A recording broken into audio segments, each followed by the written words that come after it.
Station 12. Grief. When Jesus was a newborn, the prophet Simeon blessed him and told his mother Mary that a sword would pierce her own soul. Now 3 decades later, Mary stands before his son, hanging in agony upon a cross. Surrounding Mary are the women who had attended to Jesus throughout his ministry. But where are the disciples? Except for John, who conceals his own name, they are all missing in the crucifixion accounts. Yet these women are revealed by all 4 gospel writers and named by 3. They are the midwives of the death and the resurrection of Jesus, the witnesses of a new covenant cut by his broken body and shed blood, the attendants of the first Eucharist. As Eve was brought forth from Adam's side, so too was the church brought forth from the pierced side of Jesus. A new covenant was being established, one that returned humanity to the kinship of God and one another. The incarnation formed in the womb of Mary was now extended to all who stand with her before the cross. Mary could look into the eyes of John and see her son, a new family, a new belonging, a new body forged to make incarnation the very presence of God known to the world, Christ in you, the hope of glory. But what was it like for Mary to stand there? Did she realize the extent of what was happening?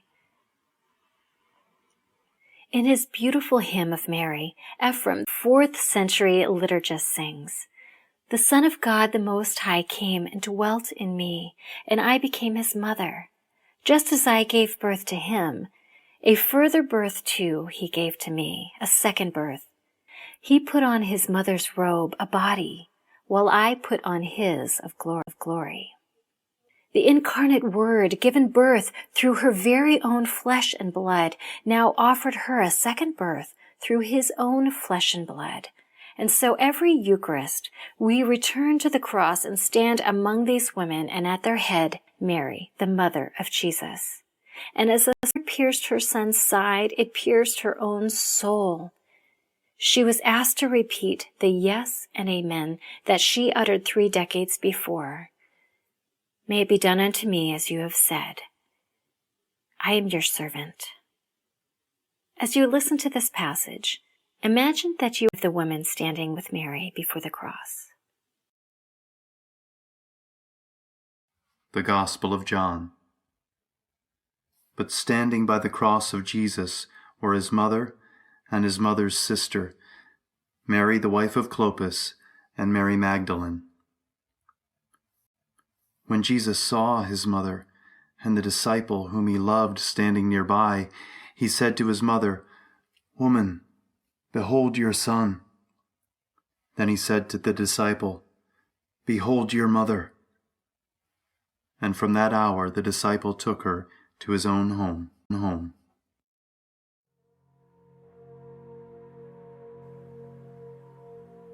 The disciples are lurking somewhere in the shadows. Why are you standing there before the cross? What is it that you are expecting from Jesus?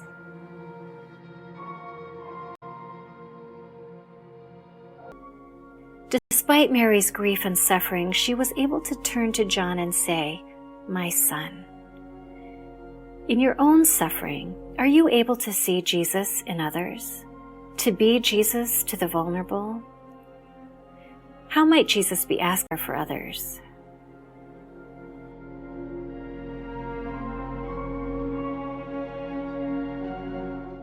What was it like for Mary to stand before her son hanging on the cross? What dreams, hopes, expectations did she have for her son? What dreams, hopes, and expectations does Mary's yes and amen invite you to lay down before the cross?